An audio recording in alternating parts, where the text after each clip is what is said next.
চব্বিশের গণঅভ্যুত্থানের নায়কেরা অথবা সোকল্ড বিপ্লবীরা যে নিজেরা নিজেদের অন্তর্কোন্দল, নিজেদের মধ্যে নানান হিস্সা, নানান ধরনের ভাগাভাগিতে, নানান ধরনের গ্রুপিং, লবিং এবং বিভিন্ন দ্বন্দ্বের জায়গা থেকে নিজেরাই নিজেদের শেষ করে দেবে, এই কথাটি আমি আরও অনেক আগে থেকেই একাধিক কন্টেন্টে উল্লেখ করেছি, ফোরকাস্ট করার চেষ্টা করেছি। কোন জায়গা থেকে?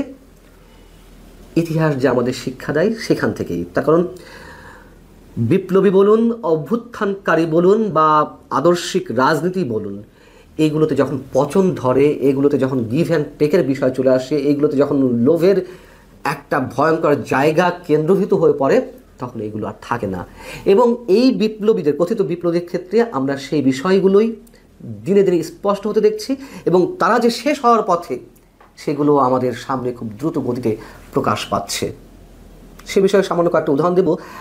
অন্যদিক থেকেও আমরা এই বিষয়টা আলোচনা নিয়ে আসতে পারি। মাত্র একদিন আগে বাংলা ভিশনে স্থানীয় সরকার বিষয়ক উপদেষ্টা আসিফ মাহমুদ সজীব ভুঁইয়া কিংবা তার বাবা বিল্লাল হোসেনকে নিয়ে যে দীর্ঘ অনুসন্ধানমূলক প্রতিবেদন প্রচারিত হলো, সেটি নিয়েও আমরা বর্তমান সময়ের রাজনীতি, কথিত বিপ্লবীদের লোভাতুর বা লোভনীয় টার্গেট এবং গণমাধ্যমের চারিত্রিক বৈশিষ্ট্য নিয়ে একই সঙ্গে আলোচনা করতে পারি। বাংলা ভিশনে যে দীর্ঘ প্রতিবেদনটি প্রকাশিত হয়েছে, আপনারা জানেন এর মধ্যে তুমুল হইচই ফেলেছে, রাজনৈতিক অঙ্গনেও যথেষ্ট সাড়া ফেলেছে।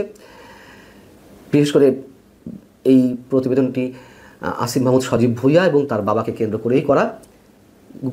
এবং এই প্রতিবেদনের মূল উপযোগ্যটা কী তাও আপনারা জানেন। যে ছোট করে বলি যে কুমিল্লা মুরাদনগরে গত কয়েকদিন আগে মাদক ব্যবসার অভিযোগে একই পরিবারের 3 সদস্যকে যে হত্যা করা হলো, তারাও স্থানীয় রাজনীতির বলি, যেখানে আসিফ মাহমুদ সজীব ভুঁইয়ার ক্ষমতার দাপট কিংবা তার রাজনীতি জড়িয়ে রয়েছে। অবশ্যই এর সাথে স্থানীয় বিএনপি রাজনীতি জড়িয়ে রয়েছে। পাশাপাশি আকুবপুর ইয়াকুব আলী ভুঁইয়া উচ্চ বিদ্যালয়ের সহকারী প্রধান শিক্ষিকা শিখা রানীকে আসিফ মাহমুদের বাবার ব্যক্তিগত আক্রোশের শিকার হতে হয়েছে, আক্রোশের শিকার হয়ে তাকে নানান ধরনের নির্যাতনের শিকার হতে হয়েছে এবং স্কুল কক্ষের মধ্যে তাকে বিবস্ত করে তার উপরে নিপীড়ন চালানো হয়েছে। এই সব বিষয়গুলো আমরা জানি কেন, কী কারণে। যদি বলেন সত্যতা কথাখানি, অবশ্যই স্থানীয় বিএনপির সেখানে একটি রাজনীতি রয়েছে, এটা যেমন সত্য কথা। পাশাপাশি আসিফ মাহমুদ সজীব ভুঁইয়ার যেই ক্ষমতার দাপট এবং তার দাপটের প্রভাবে তার বাবার যেই লোকাল পলিটিক্স বলি কিংবা তার দাম্ভিকতা, সব কিছুরও অবশ্যই একটা সত্যতা রয়েছে। এখন রাজনীতির কথা বলছিলাম, গণমাধ্যমের চরিত্রের কথা বলছিলাম, বা এই যে কথিত বিপ্লবীদের ক্ষমতার যে রাজনীতি সেটির কথা বলছিলাম। এনসিপির নেতারা অভিযোগ তুলেছে, যেহেতু ইশরাক হোসেন মেয়র হতে পারেননি আসিফ মাহমুদ সজীব ভুঁইয়ার কারণে, মানে মেয়রের চেয়ারে বসতে পারেননি, সেই আক্রোশের জায়গা থেকে ইশরাক হোসেন এই রিপোর্টটি করিয়েছেন। কেন? তিনি বাংলা ভিশনের ব্যবস্থাপনা পরিচালকের দায়িত্বে রয়েছেন। আচ্ছা, এনসিপি কেন আসিফ মাহমুদ বিষয়ে বারবার কথা বলে? এর আগেও তারা এই মেয়র পদ নিয়ে, ঢাকা দক্ষিণ সিটি কর্পোরেশনের মেয়র পদ নিয়ে তারা মন্তব্য করেছে ইশরাক হোসেনের বিরুদ্ধে। আসিফ মাহমুদ সজীব ভুঁইয়া তো সরকারি উপদেষ্টা, তার সাথে নাকি এনসিপির কোনো সম্পর্ক নেই। তাহলে আবারও কেন তারা এই বিষয়ে কথা বলল? 1, 2 হচ্ছে আবার আসিফ মাহমুদ সজীব ভুঁইয়া তিনি নিজেও অভিযোগ তুলেছেন তার ফেসবুক স্ট্যাটাসে যে ইশরাক হোসেন তার ব্যক্তিগত আক্রোশ থেকে তার বিরুদ্ধে অপপ্রচারে নেমেছেন তার দখলকৃত প্রতিষ্ঠানে। প্রথম কথা হচ্ছে, এটি মোটেই দখলকৃত প্রতিষ্ঠান নয় ইশরাক হোসেনের। আমরা সবাই জানি বাংলা ভিশনের অন্যতম বড় শেয়ার হোল্ডার ছিলেন ইশরাকের বাবা সাদেক হোসেন খোকা সাহেব। তো এটি মোটেই তার দখলকৃত প্রতিষ্ঠান নয়। এবার আসুন মূল কথায়, যে অন্য কোনো প্রতিষ্ঠানে হলো না, তাহলে বাংলা ভিশনে এ ধরনের রিপোর্ট প্রকাশ পেলো বা প্রচার হলো কেন? খুবই সহজ কথা, অন্য কোনো প্রতিষ্ঠানে হচ্ছে না। বাংলাদেশের গণমাধ্যমের চরিত্র এটি, হয় সরকারি রক্তচক্ষুর ভয়ে তারা করে না, অথবা সেন্সরশিপের মধ্যে চলে যায় তারা দালালির একটা জায়গা থেকে, তাবেদারির জায়গা থেকে। সে বিষয়টি আমরা দেখছি। হাতে গোনা 2-1টি গণমাধ্যম ছাড়া সবাই এই ক্যাটাগরির বা এই শ্রেণীতেই পড়ে। এবং ক্ষমতা কেন্দ্রিক রাজনীতির যে অপব্যবহার, ক্ষমতার দাপটের যে বহিঃপ্রকাশ, আমরা এই সোকল্ড বিপ্লবীদের রাজনীতিতেও দেখছি। অনেক বিষয় একই সঙ্গে আলোচনা করা যায়। এবং এই যে অসংখ্য অভিযোগ সামাজিক যোগাযোগ মাধ্যমে বা বিভিন্ন সোর্সে আমরা জানতে পারছি, এগুলো নিয়ে তেমন কোনো বক্তব্য বা রিপোর্টিং কোনো গণমাধ্যমে নেই। হাতে গোনা 2-1টি গণমাধ্যমের কথা আলাদা, সেটা আমি আগেই বলেছি, এখনও বলছি। অন্যান্য বিষয়ে যদি আমরা দুই একটি আলোচনা নিয়ে আসি, সাম্প্রতিক সময়েরই বিষয়গুলো, যেমন মাহফুজ আলম অন্যতম কথিত বিপ্লবী, তার বিরুদ্ধে অস্ট্রেলিয়াতে তার ভাই মাহবুব আলম মাহিরের অ্যাকাউন্টে সন্দেহজনক লেনদেন বা 2 কোটি টাকার চেকের লেনদেন, এরকম নানান ধরনের বিষয় সামাজিক যোগাযোগ মাধ্যমে উঠে এসেছে। সেটিকে চ্যালেঞ্জ করেছেন মাহফুজ আলম, এবং চ্যালেঞ্জ করতে গিয়ে তিনি কী বলেছেন সেটাও আপনারা জানেন।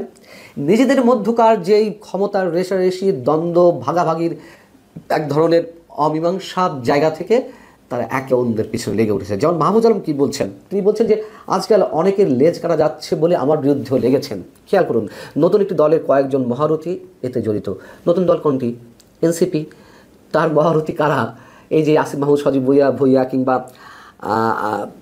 নাহিদ ইসলাম অথবা সার্জিস আলম, হাসনাত আবদুল্লাহ কিংবা নাসিরুদ্দিন পাটোয়ারি, এরাই তো। এবং আপনাদের মনে থাকার কথা, এই যে এনসিপি বা জাতীয় নাগরিক পার্টির একটি বড় পদে বা শীর্ষ পদে মাহফুজ আলম বসাতে চেয়েছিলেন তার নিজের বড় ভাই মাহবুব আলমকে, তিনি কিন্তু পারেননি। এবং নিজেদের মধ্যে যে একটা চরম দ্বন্দ্ব শুরু হয়ে গেছে, এটাও আমরা বুঝতে পারছি, যার জায়গা থেকে তিনি এই মন্তব্য করেছেন। এবং তিনি বলছেন সব সত্যই প্রকাশ পাবে। একটা সার্কেলের প্রায় সবাই যখন দুর্নীতিগ্রস্ত, একজন কোনো টাকা ধরছে না বা দুর্নীতি করছে না, এটা কার সহ্য হবে? অর্থাৎ এনসিপির আর যে নেতা রয়েছেন তারা সবাই দুর্নীতিগ্রস্ত, এবং তারা যে সবাই দুর্নীতিগ্রস্ত এরকম নানান ধরনের অভিযোগ তো আমরা পাচ্ছি, কেউ তো রেহাই পাচ্ছেন না। সার্জিস আলম, হাসনাত আবদুল্লাহ কিংবা নাহিদ ইসলাম মন্ত্রী থাকা অবস্থায় তার এপিএসের যে দুর্নীতি, অথবা আর যারা রয়েছেন সবার বিরুদ্ধে তো কম বেশি অভিযোগ উঠছে এনসিপির অন্যান্য পর্যায়ের নেতাদের বিরুদ্ধে। সো সেই জায়গা থেকে মাহফুজ আলমের বিরুদ্ধে দুর্নীতির অভিযোগটি প্রথম এলো, এবং এটিকে তিনি মেন করেছেন যে তার বিরুদ্ধে কেউ লেগেছে। হ্যাঁ, আমরা মাহফুজ আলমের বিরুদ্ধে বা আমি ব্যক্তিগতভাবে মাহফুজ আলমের আদর্শিক জায়গা থেকে অনেক ধরনের প্রশ্ন তুলেছি, অনেক বড় বড় প্রশ্ন তুলেছি। তবে দুর্নীতি এই জায়গাটিতে সম্ভবত আমরা সার্টিফিকেট দিতে চাই না, তো এখনও পর্যন্ত তেমন সুনির্দিষ্ট কিছু পাওয়া যায়নি। মাত্র একদিন আগে যে বিষয়টি ভাইরাল হয়েছে সামাজিক যোগাযোগ মাধ্যমে, তার মানে অস্ট্রেলিয়াতে সিডনিতে তার বড় ভাইয়ের অ্যাকাউন্টে এই কোটি টাকার যে লেনদেন, সেটি ছাড়া আর কোনো অভিযোগ এখনও পায়নি। তবে তিনি যে প্রসঙ্গটি তুলেছেন সেটি আমাদের ধর্তব্য বিষয়, এবং তিনি সেখানে বলছেন আমার নিকৃষ্ট শত্রুরাও গত 12 মাসে আমার বিরুদ্ধে সব অভিযোগ করলেও দুর্নীতি বা আর্থিক অসঙ্গতির কোনো অভিযোগ করেনি। একটি নতুন দলের মহারথীদের অনেক অসুবিধা হচ্ছে তাতে। এবং তিনি যখন এই পোস্টটি ফার্স্ট দিলেন, তার পরবর্তীতে আবার খানিকটা অংশ এডিট করেছেন। এই যে বিশেষ দলের কিছু দুর্নীতিবাজ লোকের কথা তিনি উল্লেখ করেছেন, এবং নিজেদের মধ্যকার যে দ্বন্দ্ব সংঘাত সেগুলো তিনি তুলে ধরেছেন, সেই জায়গাগুলো আবার তিনি এডিট করে আবার বলছেন কয়েকটা বাক্য নিয়ে অযথাই জল ঘোলা হচ্ছে, তাই এডিট করে দিলাম।